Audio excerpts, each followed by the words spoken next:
नमस्कार, मैं हूं गरिमा। स्वागत है आपका दस्तक लाइव में। आइए बढ़ते हैं भोपाल की खास खबरों की ओर। पीसीसी में कांग्रेस कार्यकारी अध्यक्ष जीतू पटवारी की पीसी बीजेपी किसान विरोधी पार्टी है। जब से बीजेपी की सरकार बनी है तब से किसानों की हालत खराब हो गई है। रावण रूपी अहंकार किसानों को बर्बाद कर रहा है। मध्य प्रदेश में 1 करोड़ किसान खेती करते हैं। बीते 3 साल में दाल के एक्सपोर्ट पर बैन लगा हुआ था। सरकार अब बाहर से दाल खरीद रही है, जिससे किसानों को भारी नुकसान होगा। 15 लाख मैट्रिक टन बाहर से दाल निर्यात की जा रही है। पिछले मध्य प्रदेश में 70% सोयाबीन खराब हो गया था। आज तक सरकार ने उसकी भरपाई नहीं की है। सोयाबीन स्टेट का तमगा छीन गया। खेती बीमा की राशि भी किसानों को नहीं दी जा रही है। खराब बीज किसानों को दिया जा रहा है। सरकार ने जो बीज सोयाबीन का दिया था वो नहीं उगा। कांग्रेस ने सोयाबीन की खराब हुई फसलों का सर्वे करवाने की मांग की। बाहर से सोयाबीन खरीदकर सरकार किसानों के साथ षड्यंत्र कर रही है। किसानों को 9,000 से 12,000 रुपए क्विंटल के भाव से सोयाबीन का बीज खरीदना पड़ रहा है। लॉकडाउन के दौरान किसान प्रभावित हुआ है। हमारी सरकार गिरने का कारण प्रदेश सरकार किसानों की कर्ज माफी नहीं होना बताते। कांग्रेस के 25 विधायकों ने कर्ज माफी की जानकारी मांगी तो सरकार जानकारी जुटाने का तर्क दे रही है। चयनित शिक्षक महिलाएं नियुक्ति के लिए बीजेपी ऑफिस के बाहर शिवराज जी को राखी बांधने बैठी है। शिवराज जी की हिम्मत नहीं कि वो राखी बंधवा कर चयनित शिक्षकों को नियुक्ति दे। राखी के पर्व के पहले रसोई गैस के दाम 25 रुपए बढ़ गए। भोपाल बताता है कि एक भ्रष्टाचारी सरकार किस तरीके से तांडव मचा रही है, मौत और का पाखंड कर रही है कोविड पे। कि कबाड़ी की दुकान पे पहले वो टेस्टिंग किट खरीदी गई जिसको वैलिड नहीं माना था भारत की सरकार के नाम के अनुसार, और अब वो कबाड़ी की दुकान पे है। मतलब कितना पाखंड, भ्रष्टाचार का पर्याय है ये सरकार। देखो, 2 बातें हैं। अभी भारतीय जनता पार्टी कैसे मौत पे उत्सव मनाती है, भूख पे उत्सव मनाती है।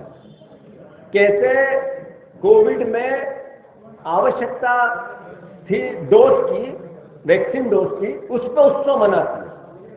मतलब उत्सव मनाना इनके लिए, घर में मौतें हैं, लाशें पड़ी है और इनको उत्सव मनाना, लोगों के घर में अनाज नहीं है, उनको उत्सव मनाना। अब ये कह रहे हैं हम राहत देने लगे हैं। फिर नरेंद्र तोमर की कांच पे गाड़ी पे कीचड़ किसने फेंका? अगर आप राहत देते तो स्थिति ये निर्मित क्यों होती? ये जन आशीर्वाद उधर क्यों नहीं निकल रहा है? जहां पे बाढ़ आई थी वहां जन आशीर्वाद क्यों नहीं है? ये शिवराज सिंह जी भाषण दे के आए थे, मामा ये भी करेगा, मामा वो भी करेगा, आ जा रहे जा रहे, वीडियो विजुअल देखे, वापस गए क्या? एक मंत्री गया क्या? कोई विधायक आपको विजुअल और फोटो, अन्न उत्सव, वो उसके फोटो मिले कि तू भूखा है, ये ले फोटो खिंचवाएंगे, मेरा फोटो अखबार में जाना चाहिए, पर तेरी भूख पे तमाशा करेंगे हम, गरीब को बताएंगे।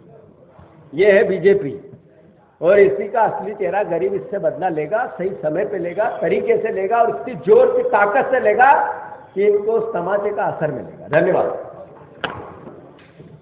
जहां तक प्रश्न है जन आशीर्वाद का, मैंने डिटेल में कहा है किस बात का जन आशीर्वाद? इस बात का कि इस प्रदेश को हमने 2,80,000 करोड़ रुपए के कर्जे में ले गए। किस बात का जन आशीर्वाद भैया?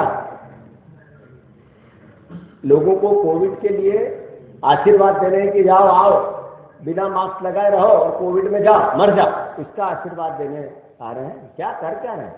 किस बात का आपको क्रिटिसाइज करना चाहिए उनको? ये शिवराज सिंह जी बताए, ये हमारा काम नहीं। जहां तक प्रश्न है जन आशीर्वाद का, मैंने डिटेल में कहा है किस बात का जन आशीर्वाद? इस बात का कि इस प्रदेश को हमने 2,80,000 करोड़ रुपए के कर्जे में ले गए। किस बात का जन आशीर्वाद भैया? लोगों को कोविड के लिए आशीर्वाद दे रहे हैं कि जाओ आओ, बिना मास्क लगाए रहो और कोविड में जाओ, मर जाओ, इसका आशीर्वाद देने आ रहे हैं। क्या कर क्या रहे हैं? किस बात का आपको क्रिटिसाइज करना चाहिए उनको? भ्रष्टाचार के साथ 17 साल की सरकार, उसका मुख्यमंत्री 10 दिन की बारिश बता दिया कि सबसे बड़ा चोरों का सरकार थी। 17 साल से चोरों की सरकार। कभी कहीं सुना आपने ऐसा? कहीं सुना कि 10 दिन में 500 किलोमीटर सड़कें बह जाए? कहीं सुना कि 300 से ज्यादा पुल बह जाए? ये इस लुटेरों की सरकार में ही हो सकता है। सर्वविदित है, हर पैमाने पे हो, चाहे भ्रष्टाचार का हो, चाहे महंगाई का हो, चाहे वादों की खिलाफी का हो, चाहे जनता की आंख में धूल झोंकने का हो, आशीर्वाद चाहिए इनको, जन आशीर्वाद।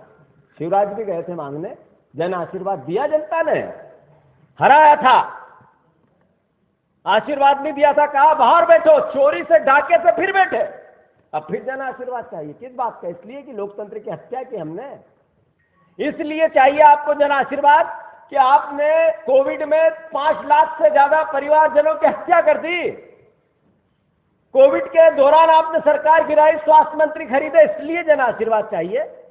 आशीर्वाद इसलिए चाहिए कि जनसेवा में करना चाहता था और मैं केंद्र में जाके मंत्री बन गया, पद से मेरा लालच नहीं है, हमारे परिवार का पद से मोह नहीं रहता और पद बगैर हम रह नहीं सकते, इसलिए जन आशीर्वाद चाहिए। किस लिए जन आशीर्वाद चाहिए?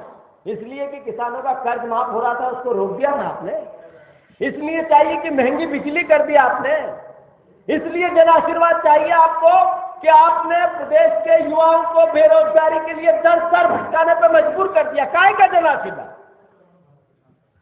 एक तरफ कोविड में धार्मिक आयोजन नहीं होंगे, एक तरफ कोविड में किसी प्रकार का किसी भी सामाजिक आयोजन नहीं होगा, पर भारतीय जनता पार्टी की रैलियां निकलेगी, इसका जन आशीर्वाद चाहिए। प्रदेशवासियों, जानो, समझो, देखो, कांग्रेस पार्टी इन सब बातों पर भारतीय जनता पार्टी की निंदा करती है। क्या कांग्रेस ने कभी लीगली इस पे कुछ स्टैंड लिया है? नहीं, इसको लेकर कोर्ट में हमने पहले भी कई बार हमारे माध्यम से कई एक्टिविस्ट ने भी ये बात की, जिससे वो कांग्रेस सपोर्ट करती थी, और कांग्रेस पार्टी के कार्यकर्ताओं ने भी इस बात को किया, और आने वाले समय में और इसको हम ताकत से इस बात को करेंगे। बिल्कुल आप राइट, इसको लीगली भी चैलेंज करना चाहिए। सीएम को अभी तक जितनी इन्वेस्टर मीट हुई प्रदेश भर में, और रोजगार की स्थिति क्या है सर्वविदित। सीएम बालाघाट में रोजगार की बात करते हैं और यहाँ बेरोजगार उनके बीजेपी के ऑफिस के सामने राखी बंधवाने के लिए अपने बच्चों को लेके, छोटे छोटे साल भर 6 महीने के बच्चों को लेके बहनें बैठी है। मैं समझता हूँ अपने आप में ये बताता है कि रोजगार कितना है, पाखंड कितना है, झूठ कितना है। मैंने लिस्ट मांगी कि आपने 2 महीने पहले कहा था 30 दिन में 1 लाख रोजगार देंगे, आप 2 में चिट्ठी लिख के भी उनसे मांगता था।